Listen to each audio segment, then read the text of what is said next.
हुई ही जैसे मैंने माया की आवाज़ सुनी और चौंक कर मेरी आँख खुल गई। बगल के पलंग पर नजर गई, माया वहाँ नहीं थी। आज इतने सवेरे माया कैसे उठ गई? कुछ बात समझ में नहीं आई। आवाज़ दरवाजे पर से आई थी। मैं हड़बड़ा कर उठा और वहाँ पहुँचा तो क्या देखता हूँ कि माया दरवाज़ा खोले खड़ी है और बाहर के बरामदे में एक दुबला पतला आदमी मंझोली कद का, सिर्फ एक जरा सी लुगड़ी लपेटे, बाकी सब धड़ और टांगे नंगी उकड़ू बैठा है। माया दरवाज़ा खोलने आई तो आज सबसे पहले इसी आदमी के दर्शन हुए। मैंने भी देखा और मुझे भी गुस्सा आया कि यह मर्दूद कैसे आ मरा। मैंने टपट कर पूछा, कौन हो तुम, यहाँ कैसे आए? दोनों ही सवालों का जवाब आसान था। मैं एक गरीब भिखमंगा हूँ जिसके सर पर छप्पर नहीं है या जी नहीं।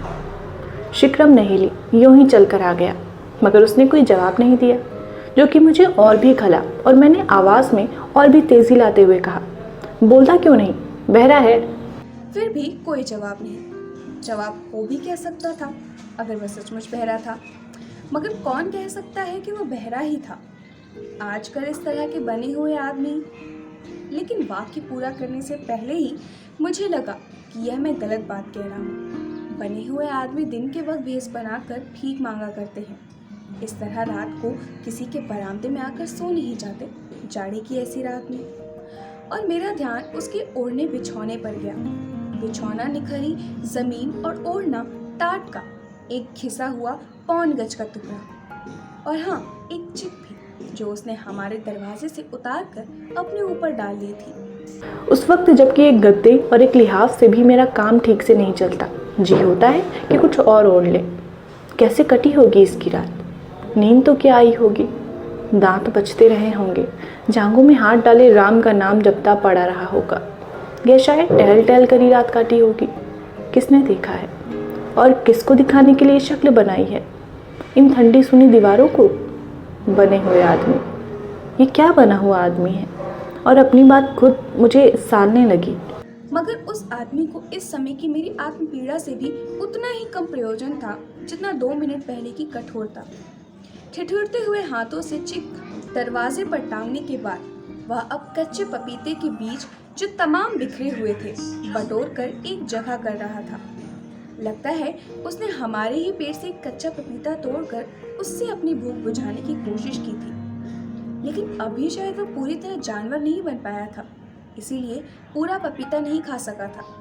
आधा टुकड़ा किसी तरह नोच नोच कर वह खा गया था और आधा ज्यों का त्यों पड़ा था। पपीते के बीज सब इधर उधर छिटके हुए थे जिन्हें अब वह बटोर रहा था। पता नहीं क्यों उसे इस बात का ख्याल आया। वो ये भी सोच सकता था कि जिसका घर है वो सफाई करवा ही लेगा, मगर नहीं, वो जानवर नहीं है कि सफाई का उसे कोई ख्याल ना हो। जहाँ उसने रात गुजारी है, जहाँ से वो अब जा रहा है, उस जगह को गंदा करके वो नहीं जाना चाहता। मैं नहीं कह सकता कि उसके दिल में क्या बात थी। हो सकता है बस इतनी सी ही बात रही हो कि यह सब गंदगी साफ कर दो, नहीं तो साहब नाराज़ होंगे और यदि अपने नौकर को बुलाकर 10-5 लात घुसे लगवा देंगे। जो भी बात उसके दिल में आई हो और जो भी उसके पहले के कुछ तजुर्बे रहे हों, मैं कुछ भी नहीं जानता। मैंने बस इतना देखा कि वो जाड़े के मारे ठिठुरती हुई उंगलियों से जैसे तैसे गंदगी इकट्ठी कर रहा है। पता नहीं कैसे कैसे लोगों से उसका पाला पड़ता होगा, क्या क्या उस पर बीतती होगी, दुनिया को यह कैसे समझता होगा। आज इंसान जिस तरह तरक्की करता हुआ हजारों साल पीछे पहुंच गया है, जबकि वह पहाड़ की गुफाओं और जंगलों में रहता था और इसी तरह नंगा घूमता था और शायद इसी तरह कच्चे पपीतों पर बसर करता था। इस तरक्की में इस आदमी का क्या हाथ है? और मुझे पता नहीं क्यों उस पर बेहद तरस आया।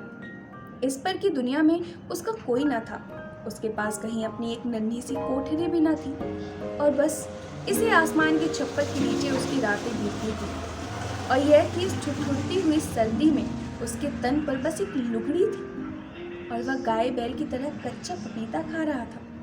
मगर इन सब बातों से ज्यादा इस बात पर कि उसने एक शब्द भी नहीं कहा। यह नहीं कि वो गीता का प्रवचन देने लग जाता या आल्हा सुनाने लग जाता, मगर फिर भी वो कुछ तो कह ही सकता था। वो मेरे सामने गिड़गिड़ा सकता था, रो सकता था, मगर उसने कुछ भी नहीं किया। वो उठकर बैठ गया और चलने की तैयारी में जगह की सफाई करने लगा। उसने ना कोई शिकायत की और ना कोई फरियाद। कैसा अजीब आदमी है। इसने हमसे अगर खाना खिलाने की तलब की होती तो क्या हम उसे खाना ना खिला सकते थे?